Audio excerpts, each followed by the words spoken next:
ዜና የትግራይ መልሶ ማቋቋም ድርጅት ምት የተቋመበት ባለቤትነት ለመቀማት የተደረጉ ሴራዎችን ማክሸፍ መቻሉ ዶክተር አብርሃም ተከስተ ገለጹ።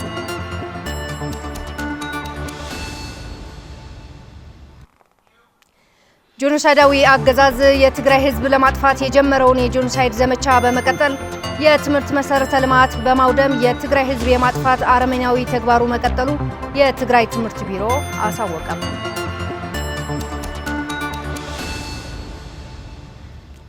ሰላም ጤና ይስጥልን ውድ ተመልካቾች፣ ከትግራይ ቴሌቪዥን በቀጥታ የሰዓቱን የአማርኛ ቋንቋ ዜናዎች ይዘን ቀርበናል። ፍርቱና ገብሩ ከመላው ስቱዲዮ ባለሙያዎች ጋር በጋራ በመሆን ዜናዎችን መራለን። እንድትከታተሉን እንጋብዛለን። ወደ ቀዳሚ ዜና አልፋለሁ።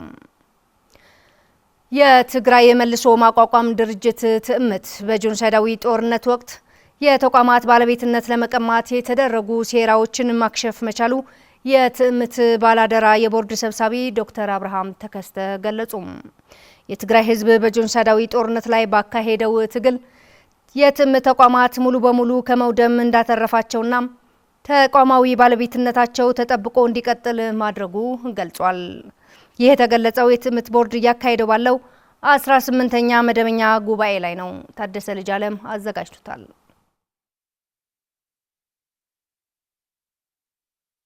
ትዕምት በጄኖሳይዳዊ ጦርነት ወቅት የተቋማት ባለቤትነት እንዲጠበቅ የትግራይ ህዝብ ያደረገው ትግል ወሳኝ ነበር ሲሉ የትዕምት ምክር ቤት ሊቀመንበር አቶ ኪሮስ ገብረጻድቅ ገልጸዋል። የትግራይ ህዝብ በጄኖሳይዳዊ ጦርነት ላይ ባካሄደው ትግል የትዕምት ተቋማት ሙሉ በሙሉ ከመውደም እንዲተርፉና ተቋማቱ ባለቤትነታቸው ተጠብቆ እንዲቀጥል ማስቻሉም አቶ ኪሮስ አክለዋል። የትዕምት ኩባንያዎች በሀገሪቱ ከፍተኛ ግብር ከፋዮች መካከል የሚጠቀሱ ቢሆን በጄኖሳይዳዊ አገዛዝ ሆን ተብለው ተቋማቱ እንዲወድሙና እንዲፈራረሱ ተደርገዋል ሲሉ የትዕምት ምክር ቤት ሊቀመንበር አቶ ኪሮስ ገብረጻድቅ አክለዋል። በዚህ ምክንያት ይሁን አብቲና ጄኖሳይድ ወራር ቀጥታ ተጠቃዕት በመግባር ክፈራረሳ ናብ ሓመኹሽ ተቀየራ ኩሉ ዝከኣሎም ገይሮም እዮም።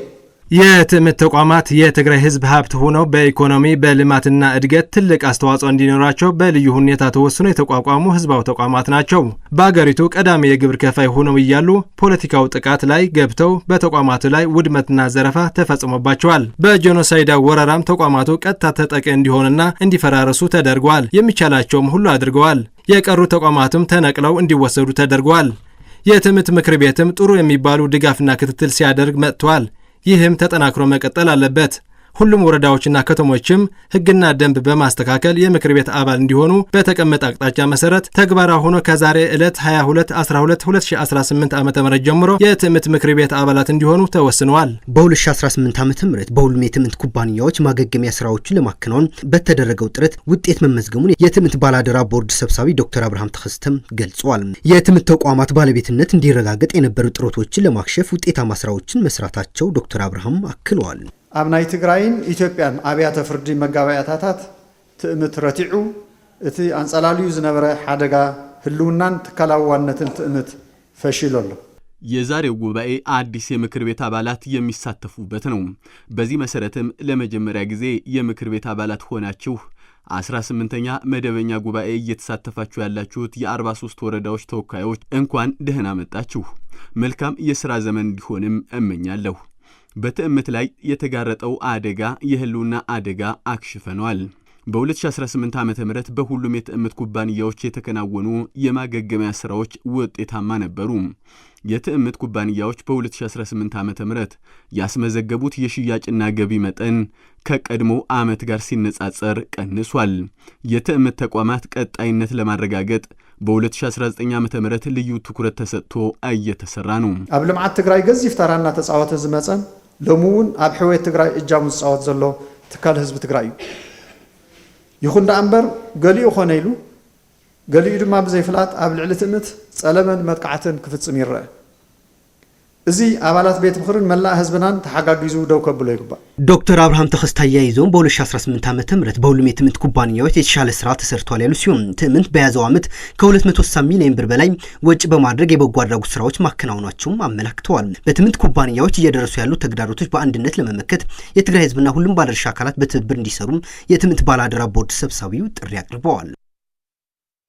ጄኖሳይዱ የአብይ አህመድ አገዛዝ የትግራይ ህዝብ ከምድረገጽ ለማጥፋት በ2013 ዓ.ም የጀመረውን ግልጽ የጄኖሳይድ ዘመቻም በዚህ ሰዓት አጠናክሮ በመቀጠል የትምህርት መሰረተ ልማት በማውደም የትግራይ ህዝብ የማጥፋት አረመኔያዊ ተግባሩ መቀጠሉን የትግራይ ትምህርት ቢሮ አሳውቋል። ዝርዝሩ እንደሚከተለው ይቀርባል።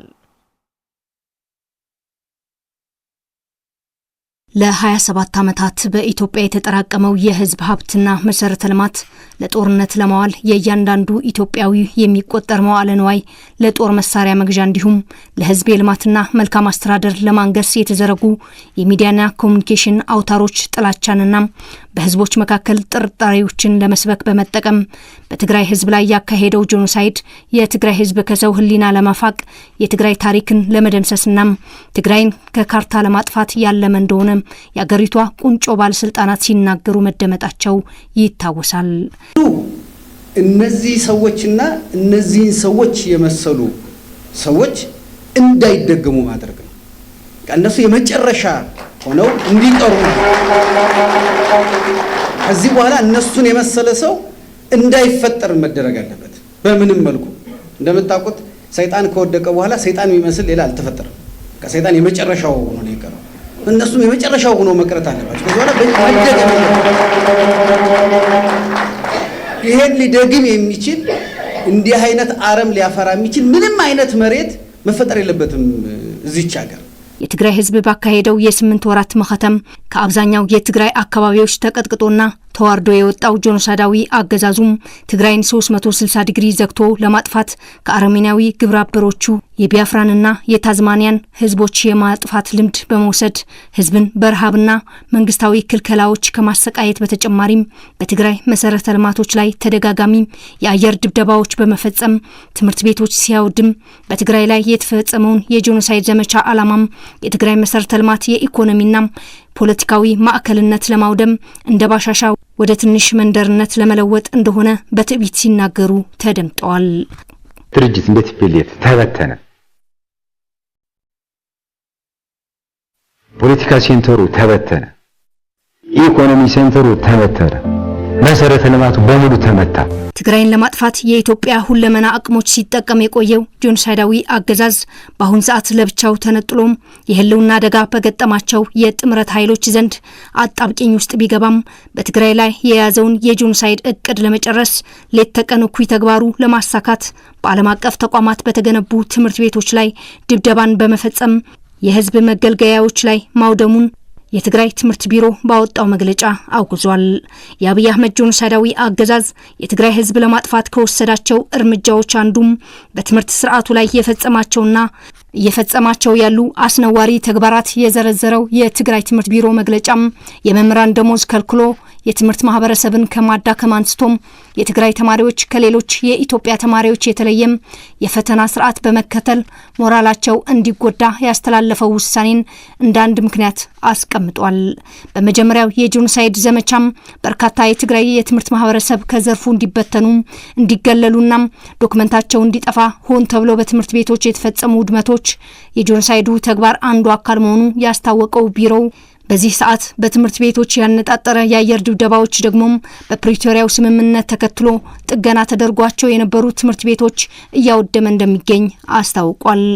የአብይ አህመድ ጄኖሳይዳዊ አገዛዝ የትግራይ ህዝብ ለማጥፋት እየወሰደ ያለው የአየርና የድሮኖች ድብደባም በውስጡ የገጠመው መፈረካከስን ለመሸፈንና አገዛዙ የህልውና አደጋ የሆነባቸው የጥምረት ኃይሎች እየፈጠሩት ያሉትን ጸረ አገዛዙ ትግል ጭንቀት ውስጥ በመግባቱ ምክንያት መሆኑን ዓለም አቀፍ የመገናኛ ብዙሃን ዘገባዎች እያመላከቱ ይገኛሉ። የትግራይ ህዝብ ከገጠመው የህልውና አደጋ ለመውጣት በጄኖሳይደሩ አብይ አህመድ ግፍ የደረሰባቸው የሚገኙ ጭቁን ህዝቦች ጋር በመቀናጀት አገዛዙን ማስወገድ ይገባል ሲሉ የትግራይ የብዙሃነትና የህዝብ ለህዝብ ግንኙነት ኃላፊ አቶ ካልአይ አሰፋ ገለጹ። ያገዛዙ የትግራይ ህዝብን የማጥፋት እቅዱን ለማሳካት በንጹሃን ዜጎች ላይ እንዲሁም በትምህርት ተቋማት ላይ ከፍተኛ የአየር ድብደባ እየፈጸመ ይገኛል። ፍሬት ወልደመድን ተጨማሪ አላት። የትግራይ ህዝብ ለሰላም ካለው ጽኑ አቋም ለበርካታ ዘመናት በርካታ መስዋዕቶችን እየከፈለ የመጣ በዚህም ሰላሙን አስጠብቆ የኖረ ህዝብ እንደሆነ ይታወቃል። የቅርብ ጊዜ ሁነቶችን እንኳን ብንመለከት ባለፉት 6 ዓመታት 45 በመቶ መሬቱ በወራሪዎች ተነጥቆ ተፈናቃዮች ከባድ ህይወት እንዲያሳልፉ ተገደው ህዝቡ ጦርነት ባስከተለው የማህበራዊ ኢኮኖሚያዊ ቀውስ ውስጥ ገብቶ ጥያቄዎቹ በሰላማዊ መንገድ እያቀረበ ያለና የኖረ ህዝብ ነው ሲሉ የትግራይ ክልል የብዙሃነትና የህዝብ ለህዝብ ግንኙነት ጽሕፈት ቤት ኃላፊ አቶ ካላይ አሰፋ ተናግረዋል። በሰላም እንዲጨርስ አሁንም ብዙ ዋጋ ከፍሎ እየጣረ ያለ ህዝብ ነው።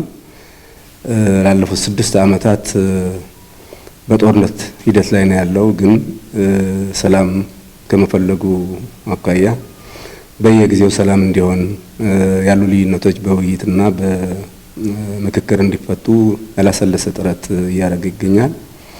ሆኖም በኢትዮጵያ ያለውን ስርዓት በባህሪው ጸረ ሰላም መንግስትና ኃይል ነው። ይሁን እንጂ የትግራይ ህዝብን ከምድረገጽ ካላጠፋ የማይኖረው የጆኖሳይዳዊ አብይ አህመድ አገዛዝ አሁን ላይ ግልጽ ወደ ሆነ ጦርነት በመግባት በትግራይ በተለያዩ አካባቢዎች በንጹሃን ዜጎች ላይ የአየር ድብደባ እየፈጸመ ይገኛል። ይህም ጸረ ህዝብ መሆኑን ማሳያ ነው ሲሉም ኃላፊው አክለው ገልጸዋል። ይህን ህዝብ እንደ ጠላት አይቶ በቀጣይነት ከመሬት ገጽ ለማጥፋት ለመደምሰስ ሁሉም በቻለው መልኩ በቅርብም በሩቅም በሁሉም ያለውን መሳሪያ እያጠቃው ይገኛል። ስለዚህ ይህንን ህዝብ የህልውና አደጋ ተጋርጦብኛል፣ የህልውና አደጋ ላይ ነኝ የሚለውም ከዚህ በመነሳት ነውና ምንም አዲስ እንቅስቃሴ ባልተጀመረበት የሆነ ምላሽ ባልተሰጠበት በብቻውን በህዝቦች ላይ በህፃናት በእናቶች ላይ በተቋማት ላይ ህፃናት የሚማሩበት ትምህርት ቤት እዛ በእርዳታ በተለያየ መልክ የተሰባሰቡ ቁሳቁሶች ያነደበበት ያቃጠለበት ሁኔታ ነው ያለው። በሁሉም አካባቢዎች አሁን መቁጠር አይቻልም። በትግራይ ሁሉም አካባቢ የድብደባ ታርጌት ሆኖ እየተደበደበ ነው የሚገኘውና የትግራይ ህዝብ ከገጠመው የህልውና አደጋ ለመውጣት የትግራይ መንግስት ከህዝቡ ጋር መግባባት ላይ ተደርሷል ያሉት አቶ ካላይ አሰፋ ከገጠመው የህልውና አደጋ ሙሉ በሙሉ ለመውጣት ደግሞ ከሌሎች ጭቁን ህዝቦች ጋር በመቀናጀት አገዛዙ እንዲወገድ መስራት ይገባል ሲሉም አስረድተዋል። የህልውና አደጋው ለመግታት ደግሞ ከህዝቡና ከተለያዩ የህልውና አደጋ ከደረሰባቸው ካላቸው ስጋት ካላቸው ማህበረሰቦች በጋራ ተደጋግፎ እና ተሳስሮ መከላከልና መስራት እንደሚገባ እንደ አቋም የያዘበት ሁኔታ ነው ያለው። በአጠቃላይ ስርዓቱ ግጭት እንደ የስልጣን ማቆያ ስልት፣ ግጭት እንደ የስልጣን ማስጠበቂያ ስልት፣ ግጭት እና ጦርነት እንደ የስልጣን ዋስትና አድርጎ የሚጠቀም መንግስት ነው ያለን በዚህ ሀገር። ከትግራይ ቴሌቪዥን በቀጥታ የአማርኛ ቋንቋ ዜናዎቻችን ቀጥለዋል። የጆኖሳይደሩ አገዛዝ በትግራይ ህዝብ ላይ የከፈተውን የህልውና ጦርነት ለመቀልበስ ህብረተሰቡ በመቀናጀትና ለሰራዊቱ አስፈላጊውን ድጋፍ ለመስጠት እየተዘጋጁ እንደሆነ የዓብይ ዓዲ ነዋሪዎች ገለጹ። የትግራይ ህዝብ ለማጥፋት ቀን ተሌት እየሰራ ያለው ጆኖሳይዱ አገዛዙን ለማስወገድ በሚደረገው ርብርብ ሁሉም ሊሳተፍ እንደሚገባም የዓብይ ዓዲ ከተማ ከንቲባ አቶ ተክላይ ተስፋዬ ገልጸዋል። ብርሃነ ገብረስላሴ አዘጋጅቶ አቅርቦታል። ጆኖሳይደሩ የአብይ አህመድ አገዛዝ በትግራይ ህዝብ ላይ የደቀነው የህልውና አደጋ ለመመከት በሚደረገው ትግል ህብረተሰቡ በማደራጀት የደጀንነት ሚና ለመወጣት ዝግጁ መሆናቸውን የዓብይ ዓዲ ነዋሪዎች ገልጸዋል። ደቅና ንዓታቶም ኣብ ምዕጣቅ ሕዝቡን ድሕሪት አይነብሊ ልጆቻችን በግንባር ሆኖ በጽናት እየታገሉ ይገኛሉ።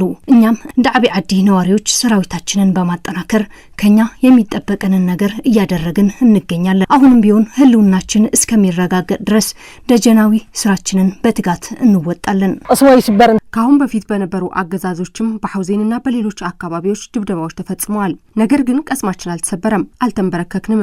አሁንም ቢሆን የመጣብንን ወራሪ ኃይል በተባበረ ክንዳችን እንመክተዋለን። የተሸራረፈች ትግራይ ለመጪው ትውልድ ላለማስተላለፍ ሰራዊታችንን ለመደገፍ ግንባሩን በሰው ኃይል መደገፍ ብቻ ሳይሆን ደጀንነታችንን በማጠናከርም ተደራጅተን እንሰራለን። አሁን ወጣቱም አዛውንቱም በአጠቃላይ ትግራይ በጽናት ሊታገልና ድል ሊያደርግ ይገባል። ትግላችን ፍትሃዊ በመሆኑ እናሸንፋለን። የህልውናው አደጋ ለመመከት ደጀና ግንባር ለማጠናከር ከሚያደርጉት ርብርብ በተጨማሪ የአካባቢያቸውን ጸጥታ አስተማማኝ ለማድረግ በተደራጀ መልኩ እንደሚሰሩ ነዋሪዎቹ ተናግረዋል። የከተማችን ነዋሪ የሆነው አርበኛ ሚኒሻ በተለይም ህብረተሰቡ ተደራጅቶ የአካባቢውን ጸጥታ ለማክበር ኃላፊነት ወስዶ ሊሰራ ይገባል። ከህብረተሰብ የሚከለል ወንጀል ሊፈጸም ስለማይችል በንቃት ልንጠብቅ ይገባል። የከተማችን ነዋሪዎች ሰራዊታችንን ለማጠናከር ስንቅና ሌሎች አስፈላጊ ግብአቶች በማቅረብ ግዴታችንን እየተወጣን እንገኛለን። እኛ ያለን ትግራይ አትቆረስም፣ አትደፈርም። መቼም ቢሆን ዝግጁ ነን፣ እናሸንፋለንም። የአብይ አዲ ከንቲባ አቶ ተክላይ ተስፋዬ በበኩላቸው ጄኖሳይደሩ አገዛዝ ሰላምን በመጥላት በንጹሃን ዜጎች ላይ የአየር ድብደባዎች እየፈጸመ ይገኛል ብለዋል። በዚህም የገባንበት የህልውና መከተ በድል ለመፈጸም ደጀና ግንባሩን ከማጠናከር ባሻገር የከተማቸውን ጸጥታ አስተማማኝ ለማድረግ እየሰራን እንገኛለን ብለዋል። ስርዓተ ብልጽግና መቃብር ይዘረጋገጽ ዓላማ ትግላችን የህልውና ጉዳይ ነው። ህልውናችን በጄኖሳይደሩ አገዛዝ መቃብር ላይ ይረጋገጣል። ስለዚህ እኛ ህዝብ እንደ ህዝብ ያጋጠመን የህልውና አደጋ ለመመከት በተደራጀ መልኩ ልንታገል ይገባል። በከተማችን የተለያዩ አደረጃጀቶች በመፍጠር ህብረተሰቡን ደጀና ግንባር ለማጠናከር እየሰራ እንገኛለን። ከዚህ በተጨማሪም የህብረተሰቡ የጸጥታ ሁኔታ ስጋት ሊፈጥሩ የሚችሉ አካላት እንዳይኖሩም ህብረተሰቡ የባለቤትነት ኃላፊነት ወስዶ ጸጥታ የማስከበር ስራ እየተገበረ ይገኛል። በመጨረሻም ጄኖሳይዳዊ አብይ አህመድ ለሰላም ዝግጁ እንደሆነ በማስመሰል ኦሉሴጉን ኦባሳንጆ በተደጋጋሚ ወደ መቀለ የሚልከው በመስከረም ወር አዲስ መንግስት እስኪመሰረት ድረስ የጥምረት ኃይሉ የማዘናጋት ዓላማ ያደረገ ተልእኮ ነው ሲሉ የቀድሞ የኦሮሚያ መሬት ልማት አስተዳደር ኃላፊ ዶክተር ሚልኬሳ ሚደጋ ገለጹ። አገዛዙ በትግራይ መንግስትና በሌሎች ኃይሎች የተፈጠረው ቀጠናዊ ጥምረት ለመበታተንና እርስ በርስ ለማጋጨት የሽምግልናን እንደ ጦር መሳሪያ እየተጠቀመ ነው ሲሉም አስረድተዋል። ስለሻጎስ ጄኖሳይደሩ የአብይ አህመድ አገዛዝ በተከተለው መርህ አልባ ውሳኔ ከትግራይ ቀጥሎ በበርካታ አካባቢዎች ላይ ከብዙ ታጣቂ ኃይሎች ጋር በመፋለም ጭፍጨፋ እያካሄደ ይገኛል። አገዛዙ ለሰላም ያለውን ዝግ የሆነ መንገድ የተረዱ ስርዓቱ ወደ መቃብር ካልተሸኘ ሀገሪቱ ከእርስ በርስ ጦርነት መላቀቅ አትችልም ብለው የፈጠሩት ቀጠናዊ ጥምረት የጄኖሳይደሩን ስርዓት የስልጣን እድሜውን የሚያሳጥር በመሆኑ አብይ አህመድ በተደጋጋሚ የግሉ ሰላይ ናቸው የሚባሉትን ኦሉሴጉን ኦባሳንጆን ወደ መቀለ በመላክ ለመደራደር ዝግጁ መሆኑን ለማስመሰል የሚያደርገው አካሄድ ሽምግልናን እንደ ጦር መሳሪያ በመጠቀም የተፈጠረውን ጥምረት ለማፍረስ ያለመ ነው ሲሉ ዶክተር ሚልኬሳ ሚደጋ ይገልጻሉ። አብይ ጦርነቱን ዲሌይ ለማድረግ ሽምግልና ይልካል ወደ ትግራይ ወደ መቀሌ። ተልኮ መቀሌ ተገኝቶ መመለስ ራሱ ትልቅ ነገር ነው ለአብይ። ለምን የሚያስተላልፈው መልእክት አለ። ለምን የትግራይ ኃይሎች እየተደራደሩ ነው የሚል ከወደ አስመራም ከወደ አማራም ወደ ኦሮሚያም የሚላክ እንትን አለ፣ ጨረር አለ። ያ ጨረር ሲመጣ ከዛ ኦባሳንጆ እዛ በመሄዱ ምንድነው ጥያቄያችሁ ይላል። ነገር ግን በዚህ በመመላለስ ኦባሳንጆ ምንም መፍትሄ አያመጣም። ሽምግልናን እንደ ጦር መሳሪያ ነው እየተጠቀመ ያለው በኦሮሚያም በአማራም በትግራይ። ሽምግልናን እንደ ጦር መሳሪያ በመጠቀም የትግራይ መንግስትና አጎራባች ክልሎችና የሀገራት ኃይሎች የፈጠሩትን ጥምረት በማፍረስና በመበታተን አያቆምም የሚሉት ዶክተር ሚልኬሳም ከመበታተን በኋላ እርስ በራሳቸው ወደ ጦርነት እንዲገቡ በማድረግ የሚቀጥል ሴራ የተጎነጎነ መሆኑን ያስረዳሉ። የአብይ ጸሎት ቁጥር አንድ ጸሎት በዚህ ሰዓት የትግራይ ኃይሎች አማራ መምታት ነው እናውቃለን። በዚህ ሰዓት ደግሞ አንድም ኢትዮጵያዊ የትግራይ ኃይል አማራን እንዲመታ አይፈልግም። በዚህ ሰዓት ምን ስለሆነ ቁጥር አንድ ጠላት አብይ አህመድ ነው እንጂ የአማራ ህዝብ አይደለም። ቁጥር አንድ አብይ ግን ምንድነው የሚያደርገው? ማጋጨት ነው። በዚህ ሰዓት የአብይ ህልም ኦሮሞና አማራ እንዲዋጋ፣ ትግራይና አማራ እንዲዋጋ ይሄንን ነው የሚፈልገው። ህልሙ ይሄ ነው የአብይ ህልም። ናይጄሪያዊው ኦሉሴጉን ኦባሳንጆ በተደጋጋሚ ወደ መቀለ የሚመላለሱት አብይ አህመድ በመስከረም ወር አዲስ መንግስት እስኪመሰረት ድረስ ጊዜ መግዣ እንዲያገኝ የማዘናጋት ተልእኮን ያነገበ መሆኑን እንጂ ለሰላም ዝግጁ አለመሆኑን ዶክተር ሚልኬሳ ሚደጋ አስረድተዋል። አንደኛ ኦባሳንጆ የትግራይ ህዝብ ራሱን እንዳይከላከል እንትኑ ዲሌይ ማድረግ ውሳኔዎች ዲሌይ እንዲሆኑ ያችን የመስከረም መጨረሻ ላይ መንግስትን መስርቶ አዲስ መንግስት የሚባል ነገር ለ5 ዓመት የሚሰራ መንግስት የሚባለውን ነገር እሱ ማየት ነው አብይ ትልቁ እሱል። ስለዚህ ትልቁ ጦርነት ከትግራይ የሚነሳ ከሆነ ያችን አይደርስም አብይ። ከላይ የትግራይ ህዝብ ይመታል፣ አይቆምም። እሱ ጦርነቱ ኦሬዲ ጦርነት ውስጥ ነው የትግራይ ህዝብ። ይሄ ጦርነት ይቀጥላል። ነገር ግን የትግራይ ህዝብ እንዲዘናጋ ውሳኔ እንዳይወስድ ራሱን ዲፌንድ እንዳያደርግ ለማድረግ ይደረጋል። አንዱ ይሄ ነው። ውድ ተመልካቾቻችን የዕለቱን አበይት የአማርኛ ቋንቋ ዜናዎች እነኚህ ነበሩ። ከቀሪ የአማርኛ ፕሮግራም ዝግጅቶች ጋር መልካም ቆይታ።